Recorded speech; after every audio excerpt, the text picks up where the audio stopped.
Brandon Houston. Thank you for joining me today. Brandon is the founder at Collingwood Foundry in Collingwood, Ontario, in Canada, which is near Toronto. I was locating you on the map earlier. Pretty Yeah, close to about 2 hours Toronto. north. Yeah, Yep. and like right on the water. Yeah, right on Yeah. Georgian Bay. Yeah. Okay. So did you grow up there? I did not. I've been here for almost 10 years now. I grew up actually closer to Detroit, Michigan, in Oh, Ontario, close to Windsor. okay. Okay, got it. So Canadian, but Yes. not Yeah. Collingwood. Okay, how did you end up in Collingwood? Population 21,500-ish. Yeah, to be honest, I ended up here because of a woman. That's what that's Okay, what brought me to the well, area. love. Exactly. Did she grow up there? She did not. No, she Okay. moved here earlier than I did. And unfortunately, that story didn't last, but I fell in Okay. love with the community. So I stayed around. Okay, you know what? Yes, I see that. And I want to set the stage. I don't always do this, but it's Google Business Month in the Community Manager University, and your community manager is in that group. And I was like, I wonder what Brandon's reviews are. And your space is beloved. The first review, I cannot say enough good about this space. I got introduced to the Collingwood Foundry community before I even knew I needed it. Since then, this place and the people in it have had an immeasurable impact on both my business and my life. Great people, great vibes, cool collaborations, tons of laughs, and delicious coffee too. Highly recommend it. The next one I have to read too. I love this place so much that I became a proud ambassador. This place has given me one of the greatest gifts as a new Collingwood resident. Community in all caps. I highly recommend the space to anyone. Blah, blah, blah. A great space, sexy coffee. You have to tell us what's sexy about the coffee. I was like, I've never seen that adjective with coffee before. Anyway, so Collingwood must be special. You've fallen in love with it and stayed, and you've created a special place. I mean, we talk about that in our Google business training. Like, those are the kinds of reviews you want. You don't like, people like, oh, it's a nice design and the internet's good. You want like, I'm like, can I join? How do I get some of that? Okay. So move to Collingwood. Tell us your professional backstory and how did you get into co-working? Yeah, so I've been an entrepreneur for 20 years now. My first business was a web development agency that I ran for 11 years before selling it.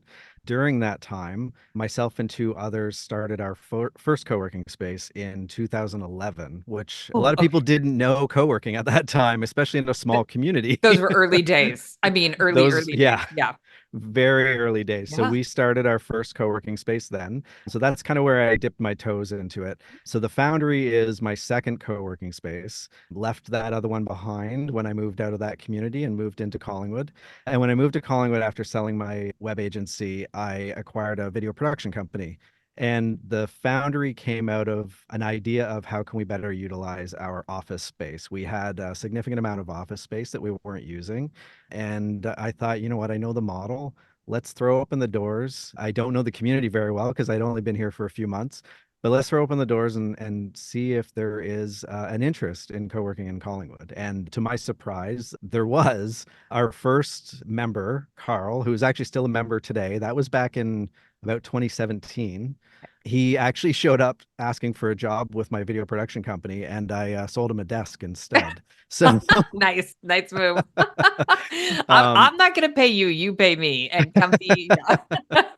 and that happened with a few people actually, but that was kind of what started the ball rolling and to see if there was a bit of a community here. Collingwood's got a pretty heavy density of creatives in this area, so a lot of writers and graphic designers and web developers. So they all just kind of after time gravitated towards the Foundry. Yeah, that makes sense. Is Collingwood kind of a place like do people go there when they're kind of done with Toronto kind of thing, or what's the vibe? Yeah, more so now since the pandemic. Yeah. Prior to, so we've seen a significant amount of growth. We're probably edging up towards 25 or 26,000 now. But prior to, what we're mostly known for is we're a ski community because we're right next door to Blue Mountain and several other, I think there's 6 in the area, private ski clubs. So we do attract a lot of people from the city that come up here on weekends, have weekend chalets, that sort of thing. And after, a few years of spending time up here, a lot of people realize that they like the outdoor nature, they like the lifestyle. Why not move up here and make it more permanent? And then when the pandemic happened, more people realized that they wanted out of the city Yeah. and moved up to the Collingwood area. Kain Wilmont lives in Collingwood part of the time. He does. Yeah. Yeah, he Yeah. does. I've gotten to know Kane a little bit. I'm actually a member at the F45 gym that his wife, Tanya, works at. So that's That's actually how I met hilarious. him originally. They're both super fit. She's super fit and yeah, Absolutely. that's hilarious. Okay, so that's what you do for workouts. Okay, so this what you had some experience in co-working, but you were like, I mean, did you wonder? You wondered obviously about the market a little bit. So how big is your space? So we are at 7,000 square feet now. When we Wow. first started, we were a little over 4,000. We've actually expanded twice Okay. over the last few years. Okay. Do you own or lease the building? We lease. I would love to own it. That's not come to fruition yet. I'd say the building owners think it's worth a little more than I do, but Yeah. I would love to at some point. Someday maybe your view of that will overlap. Okay, and then mostly open plan, not a lot of offices, 7,000 feet. Impressive. Yeah, it when we first started out, we were only open space. We didn't have any private offices in that 4,400 square feet that we had. We had 2 boardrooms and 2 call rooms, and the rest was all open desk space. When we expanded our second time, that was when we finally put 4 private offices in. So that's what we have now in the latest expansion. Okay. Does this work because your members like don't need a lot of phone time? Partly, I would say we did learn there's some growing pains there. We did learn that we needed some more than 2 call rooms. So we actually have 7 call rooms in the space. So our original 2, and then we've actually put some call booths in. So there's 2 different companies that we purchase booths from, and they're kind of spread throughout the space, including the one that I'm currently sitting in. So that need was there, but the majority of our members weren't interested in having their own private office space full time. Okay. They actually came here because of the community and the interaction that they're experiencing. Okay. I love it. Okay. So the one you're in, which I've seen so Emily was in the community manager program for a long Yep. time, and then Megan's in there now. Mm. You make great hiring decisions. I can tell they're fantastic. I actually did a Thank call you. with Emily when she was transitioning. She's like, oh, I was like, I'll totally talk to you. You're so amazing. Yeah. Is this a prefab? Like what you've got this like mossy green wall in there? What's going on Yeah, in so there? this is one of the Framery acoustic Oh, booths. It's fancy. the it's considered the 4 person. I'd say it's 4 people if Oh, you're really comfortable with each other, but right. it seats 2 well. So it's a good Huh. one-on-one consultation booth. And then it's Okay. just a glass wall here. And then I worked with a local artist to do this moss wall installation. So it's just preserved moss, and it became kind of the showpiece of our first expansion on the main floor when we built it out. Yeah, it looks great on Zoom. Okay, and do you podcast? What's with the fancy mic? So I'd like to say yes. My intention and why I purchased all this equipment was to actually start a podcast a few years ago.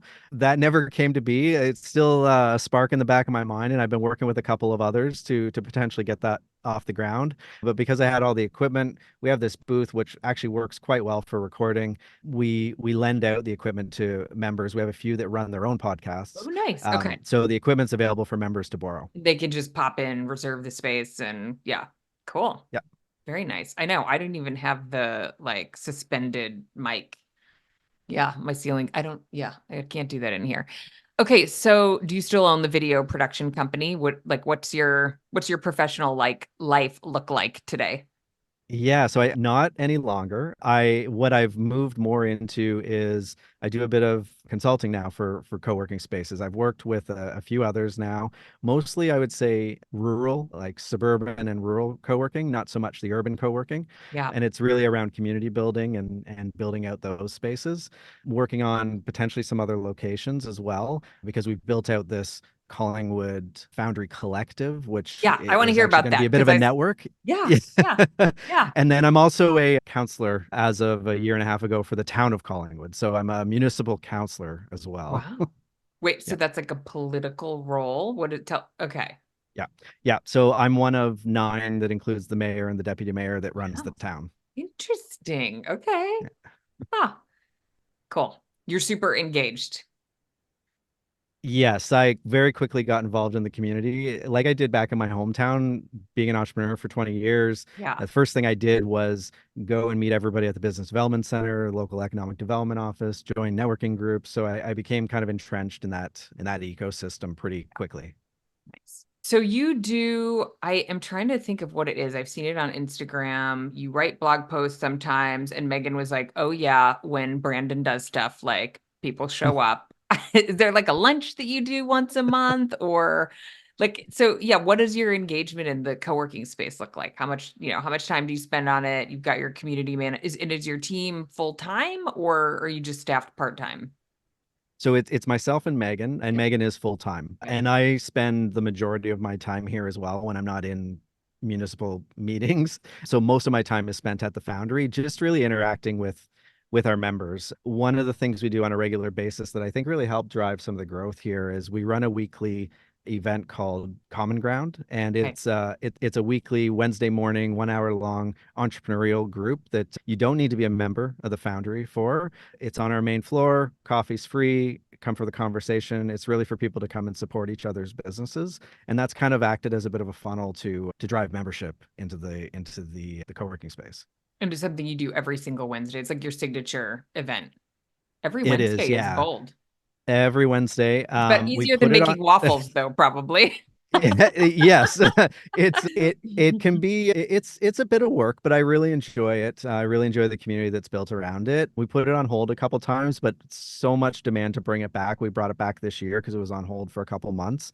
Been running it pretty much since the Foundry opened. So in various capacities. That's probably the most popular event that we run. We do some other ones, pitch competitions twice a year for local businesses. Hmm. We do one called a 5x5, which is kind of like a mini TED Talk that we run at the local theater. And then we're involved in a bunch of other events on an occasional basis, partnering with the local business development center. So I'm curious about since you do some work with other spaces that are in smaller, rural areas, Mhm. do you like I would guess that part of your success is like the community is fairly like entrepreneurial freelancers. And then there's you who's like probably pretty visible and kind of a galvanizer, like a sort of a central figure. Does that have to exist for success? Like what's your Brian Watson's been on the podcast a couple times. Do you know Brian from Mhm. Proximity? Yeah, I Yep. mean he's not Proximity anymore. And I think he just sold Alt Space. He's like I'm a couple chapters behind, but his video, but probably both of them, at least the first one, I think he put it on his website, but it's by far like many, many, many times my most popular video. And I don't know if it's him or if it's the topic. So I'm just, I'm curious because he had unstaffed spaces where, no one was around, but in places where people need like good Wi-Fi and, they might want to come together, but kind of a different model from what you're doing there. So I'm just curious kind of about your like what you see and or what other types of spaces you're working with and how's that working and sort of is there any sort of Mhm. like layer for, framework for success for those types of spaces. Yeah, I think in a smaller community, it does take somebody that's a bit of a community ambassador or a bit of an advocate for the local entrepreneurial community. I know that's really what's worked well in this space as well as in my prior space. It kind of takes that, like my video production company was the anchor tenant, the first anchor tenant of this Yeah. space, and I my love web that by the way, development. because I think that's like such a valid way to start and to experiment. So yeah, yeah, It really is, because that's one of the hardest things starting out a new space is it's yeah, that chicken and egg. It's like you want to build this co-working space, but how do you get people in if there's no people there, right? It's yeah. so you almost need to, and I've had this conversation with others, when you're starting a new space, it's almost good to pre-sell the concept so that you have two or three anchor companies or anchor tenants in the space from the get-go, so that there's already a bit of that community built out, because it is really hard when it's just you starting the space and you're sitting alone at a desk. We can all remember. I mean, I remember those days, and I started in 2012. That's a long time ago, and I could still literally remember that feeling of where is everyone? Yeah. Yeah. So it takes someone to kind of right, and the pre-selling, and yeah, we teach a lot of pre-selling in our startup school because exactly the chicken or egg issue. So I mean, are there other sort of like if folks are listening who are in smaller communities and are trying to like validate the idea, because 20,000 is not a lot of, it's not tiny. I grew up in a town with more cows than people, so no co-working in my town, so it's not tiny, but it's not big. It's not a maybe a no-brainer. What are sort Mhm. of some of the key like around education, around like how do you validate and how do you know this thing's gonna work? How do you sort of remove some of the risk for people who are in smaller markets? Yeah, I think, and actually one of the advantages that I think some of the co-working spaces in smaller markets has is it's much easier to develop relationships with your local economic development office, your local business development center, your local chamber of commerce. So that's actually a really easy way to Mm, validate if there yep. might be a community there for it. But it also acts as a bit of a way to develop a referral network. So we have the business center that sends us referrals of people that move into the community.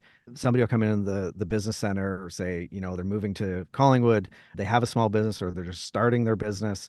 One of the things they have asked in the past is, have you gone to the Foundry yet? You need to stop in there and meet the people at the Yeah. Foundry. Okay.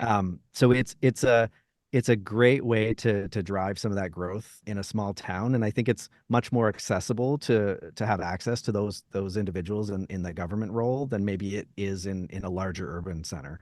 Yeah. I opened in Chicago and I was like, I'm not gonna join the chamber because like it felt so huge and not, yeah, but in a smaller town. And right, sometimes those economic development groups are like really hungry for a resource like that. And it checks a box for them to say, right, have you checked out the Foundry yet? Some of those support services you can get from that group.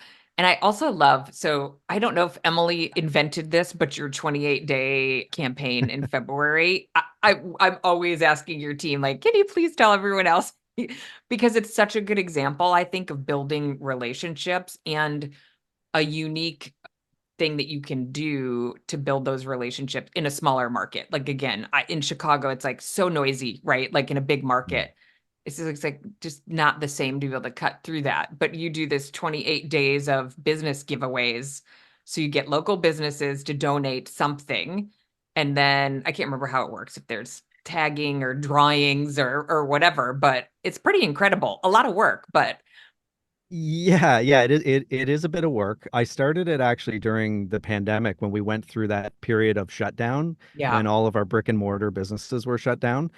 So it was a way that I've always been a big advocate of buy local, support local yeah. whenever you can, that sort of thing, which is actually I think where one of the references of the coffee comes from in that Google The review, sexy because it's a coffee. the sexy coffee. It's a local coffee roastery that we buy from, Wait, because it's called Good Grief. That's the name of the coffee. okay. It's phenomenal coffee. But so our coffee, our tea, our water filter that we have here is all local. Everything that we stock here, we try to, right down to the soap, we try to support local. So the 28 days of giveaways came out of this. How do we give back to the local community? How do we support them during this time where they're really having a challenging experience keeping their doors open when they can't have foot traffic coming in? Yeah. So because a lot of our business comes through word of mouth and referral, we don't spend a lot on marketing. I know that kind of goes against a lot of the advice of marketing, but we don't spend a lot. So uh, the idea of 28 days was, well, I'm going to go around and I'm going to buy $100 gift card from every from 28 businesses. And we have people nominate the businesses over social media. So we don't pick them. The community picks them. And then I go around and buy $2,800 gift cards. And then one day each throughout February, we give a card away a day for that entire month. And we did it for 2 years, put it on hold for a year, and then brought it back this year again, which I guess it was 29 days this year. And yeah, we don't even ask them to donate it. We just go around. So $2,900 in marketing investment is the way that Yeah. I look at it. And it helps out other community businesses. Yeah. If anyone wants to steal this idea, you can find it on their Instagram. I love it. And I get it. You don't have a lot of marketing levers to pull. I mean, in a market of 25,000 people, you're not going to run Google ads, maybe Facebook ads. How did people in your town know about co-working when you opened, or kind of what was the, you mentioned, these events, it draws people Mhm. in, but yeah, how did you sort of get that initial group of folks into Yeah, it? I would say in 2017, the majority of the people that I ran into did understand what Okay. co-working was, and I think a lot of that was because they had come from Toronto. Yeah. There were several co-working spaces Yeah. throughout the city in Toronto, so it wasn't an obscure idea to a lot of Hmm. them. So, but really, I didn't really even sell it as a co-working space. I still don't. I actually try not to call it a co-working space if Okay. possible. I try to call it a co-working community because it's Okay. community Yeah. first Yeah. is the way that we Yep. focus Yep. on it. Even though we are butts in seats, Sure. it's really about the interaction that all of our Yeah. members have with each other. And then it just became word of mouth referral. So one member mentioned it to somebody else in the creative sector that he's worked with and brought them in, and then another came in and another, and it just kind of grew from there. We're sitting as of today at 227 members, which for a town this size I think is It's not incredible. bad. It's totally not bad. I know Megan was like, so we're pretty full. And everybody else on the call is like, how? you know, with all flex. I mean, I think I get really interested in, sort of what that secret sauce looks like. Because I don't think everybody can do that. I don't think everybody can create a co-working community. And not everybody wants to. I think it's pretty incredible to have 7,000 feet with 4 offices and to have 200 plus members, and your reviews talk about exactly what you hoped and what your language is about as communities. So Yeah, I think some of it comes from the values that I tried to instill in it. So at the beginning of Common Ground every week when we run that event, one of the things that I say, we always set the intentions for the meeting. And one of the things that I say is this community is about net giving over networking. And what yeah. that means is you're coming here to support each other rather than just coming here to sell to each other. And I think that set a tone for everybody that walks into this space and everybody that becomes members, because it has become such a collaborative community that people have started businesses together out of the space. People have hired each other for Yeah. projects. So it's this little ecosystem that has evolved that it makes me smile. It makes me happy to see when our members help each other out. Yeah, but it's to your point, it's intentional, and you're being really consistent about sort of setting that tone and the culture. It doesn't happen by accident. Yeah. That's really, For a while, I would say for a few years, I kind of took a step back and said, I'm not the one that did this. Everybody that's in this space are the ones that have created this ecosystem, and I fully agree with that. It was setting those values from the outset, but everybody that steps in here really has that instilled in them as well, and continues to attract other people with those same values. yeah. So I'm curious, I mean, kind of back to the smaller market model. You have 7,000 feet. That really cannot be unstaffed. But what's your view on sort of the unstaffed model? Yeah, I'm just curious. I think it can work. I think it can absolutely work. I do think it goes back to trying to find some key anchor tenants that act a bit of like ambassadors for Yeah. the space, because I think the reason that most of our members are here is not just because they need a space to work. They're actually here to be around other people and have those interactions. And we saw that a lot over the last 2 years. prior to 2020, we were mostly, I would say, almost 100% business owners and entrepreneurs. Now we're a mix of remote workers and entrepreneurs. And it's because those people that have been working from home want to be around other people. They want to have, it's that water cooler talk, it's that social interaction. So much so that we do a member survey every year and we ask, what are we doing well? What would you like to see improved? What are you enjoying? And what do you want to see more of? And hands down, the majority of the responses we get are we want more social events. We want to be able to, so we run Thirsty Thursdays every Thursday at 4, and it's really just a social for everybody Yep. to get together. We have a group that goes and does pickleball. We have a skiing group. Other members have created a Foundry WhatsApp group on their own so that members can get together and go skiing together and go hiking together. People just want to be around each other. So anybody that's starting a non-staff space, it's not impossible to do. I'd say it's fairly easy to do, but it's putting some key people in there as members Yeah. to sort of drive that engagement and that growth. Yeah. I love the phrase galvanizer. One of our community manager members use that term. And that person who's not afraid to be like, I don't know everybody here, but let's go skiing. you know? Yeah, you need so it doesn't have to be the owner or a staff person, but yeah, it's kind of identifying who will those people be and how do you encourage that or put a few things in place to kind of support that. Yeah, and one of the things that we've done that I think would work well in an unstaffed space is we have an ambassador program. And we have a few members that are part of that ambassador program, and they take a day a week to work the front desk. So while we have one full-time community manager, we have members that run their own businesses that a day a week actually help out with the front desk and do tours and help with some of the operational stuff. And in turn, they get a free 8-day a month membership. Okay. So it's something that I think you could probably do in an unstaffed space is Mm-hmm. find some of those key people that can be those ambassadors to help when there's not somebody there to actually work on the day to day. Okay, so I'd love to hear a little bit about, I think I remember Emily saying, like, talking about the fact that she does not sit at the front desk all the time and that sometimes she would sit and sort of have time to work on things. Your team is all often like the most consistent attendees at our community manager calls. So I love that. And that's probably your leadership saying, look, we're doing this. You should show up to these calls because some of them don't, don't show up and some can't, right? But I think I'd love to sort of hear your, sort of, I don't know, your thinking, your approach to that, because I think sometimes it's challenging. The front desk can be really busy. You want your team like focused on, doing the job. And so it doesn't create the space for them to sort of work on projects or do things like show up to our community manager calls.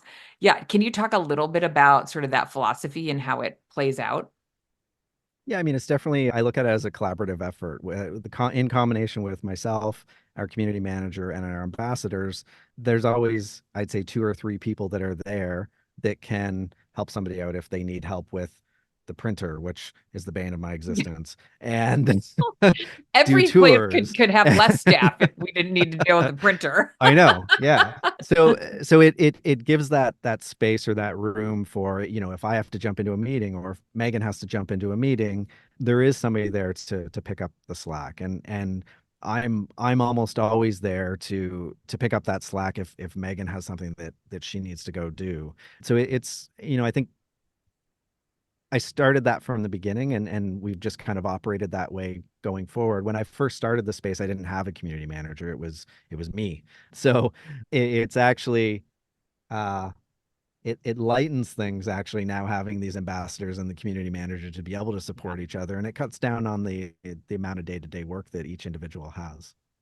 Yeah, I think it probably reduces burnout. It feels, more supportive, more like a little bit of a collective effort. And not every owner can be present. I mean, some folks have multiple locations. They can't, I totally get it. But I get a very sort of healthy sense from from Emily and now Megan on, how they view that role. So yeah, it's good I think it's good for others to sometimes hear, like, how do you manage that? How do you think about that? So okay, so you were recently in Moab. Tell us about your trip. Yes. So I drove to Moab, Utah in my Jeep Wrangler. It was a 56-hour round trip drive because in December I decided to sign up for an 85-kilometer 3-day stage race, trail race. So that's what I drove to Wait, on a Moab bike? for. No, running. Running. And Okay. running, yeah. So through the desert and the mountains there, Wow. it's an event that's been running for 2 years now by an organization called Trans Rockies. It's so fun. It's such a fun event. It's a great community of people. So I decided to sign up in December. Probably should have signed up sooner than that because I'm not a runner. So 2 months to train was not a lot, but it was amazing. I'd never been to Utah before, so I made it a road trip. Okay, and the race is 3 days long. Tell us where do you go? Yeah, And each day was a different loop. So day 1 and 3 was a little over 20 kilometers, and day 2 was a little over 40 kilometers. wow, that's what is that like a marathon It's ish? the yeah, so 85 is the equivalent of two Make me do marathons. the math. Yeah, okay. Wow, incredible. Okay, did you find a co-working space in Moab? I did not. No. Did you look or I wasn't on I your radar briefly screen? looked, but my head was right in that race. I Totally. Yeah, didn't you're like, I I got a didn't lot do of much running to else. I do that didn't I'm do not much really well else trained since. for. Yeah. Yeah. So I wonder maybe he's listening. There was a gentleman who reached out and we did some calls. He was in our community manager program for a little bit and he was in Moab and he owned a building and he wanted to do it on the second floor. And he said he gets a lot of like van lifers and people who are coming through and need a place to work. And Yeah, so he may still be in progress on that. Who knows? But I was curious when you said that. yeah. So would you do it again? Definitely. I'm already considering signing up again. Okay. Wow. And you went by yourself. I did. Yeah, solo trip, camped along the way. I love road trips, so it was an easy one for me to decide on. Okay. Very cool. I love it. And no GC for you this year. I don't think so. Not going to be able to pull it off. Too many Yeah. other things going on in both the municipal politics space and at the Foundry. We're looking at expanding to some other locations, Okay. so that's been what I've been focusing on lately. Locations out of town. Yeah, locations out of town. So there is another location in Collingwood that is primarily private office. It's not owned by the Foundry. It's independent. So what we've done over the last few years is systemize and put processes in place and kind of package everything up that we run as the Foundry so that we can drop those processes and systems in place in other co-working spaces. So we've done that with another one in town here. And then we're looking at doing that at another location, potentially, maybe two more. And the idea is to build it out as this Foundry collective. And the goal is to be able to connect a broader community of business owners and entrepreneurs and remote workers so that they can move between locations if they are visiting these other areas. And we also have a series of perks in the communities, partners with local businesses, that sort of thing. Yep. Very cool. I know I am not sort of very mobile because I have a 12-year-old, but it's interesting, how people like to move around these days. We have a member in Scranton, Pennsylvania, which is not maybe the most exciting place in the country. And she said she's shocked by how many like day passes and people kind of coming through and staying there for a while, like, yeah, on some sort of road trip or whatever. Yeah, interesting. Okay, well, let's wrap up with you've been doing this for a while since 2011. What are you most excited about right now in co-working? Ooh, that is a great question. Actually, it's something that came out in an email from you today, I believe, and that is this whole concept around hospitality. So last year, I read a book called Unreasonable Hospitality, which has become, I think, my favorite book. I know. I was looking Um, because I have it on although I love did you do the audio version or did you read it? no, I read it. I love holding a physical book in my Yeah. hands. So The y- author, wait, I it's remember his Will name. Guidara, I think, is Yeah, the he author. Yeah. narrated it, and I just love his, you totally get like his personality and get the vibe. Yeah, Yeah, that's what I think excites me because even though the book focuses on the restaurant industry, which is what we yeah, normally think of hospitality as, and you mentioned hotels, I think we have this opportunity as co-working spaces to instill hospitality into the things that we do here. And to me, what that looks like is making a connection for a member if they say that they have a need, or, providing local coffee, or it's all about the little things that you can do that people will turn around and want to write really nice reviews on Google for. For your sexy coffee and your Yeah. community. Yeah, I do think, I like your sort of culture is a good example of the community piece is both community and a form of hospitality, a form of like, we care, we want to connect you, we want to help you professionally, or it sounds like you have a lot of social connections that happen for people who want to, pickleball together or ski together or whatever. But yeah, like being willing to be the ones who help facilitate that, or having an ambassador who does it, and just being intentional about that and setting up ways for so how do your members communicate? Do you have a Slack group We or we do, yeah. So we have Slack. We also have a discussion board. We use Nexus as our platform to manage the space. okay, So there's the discussion board there. okay. Some use Slack, some don't. We Uh, try to just be wherever they are, and if they choose to use that. So it's a fairly active community on Slack. We have a bunch of channels. I also go in and post local business support services, things like that. That's how they mainly interact outside of the space. And then in the space, obviously, it's meetings and running into each other in the yeah, kitchen, and yeah. the good face-to-face mojo that one gets from showing up at a co-work. Yeah, and we run, so on Slack we run Donut. I'm not sure if you're familiar with the Donut plugin.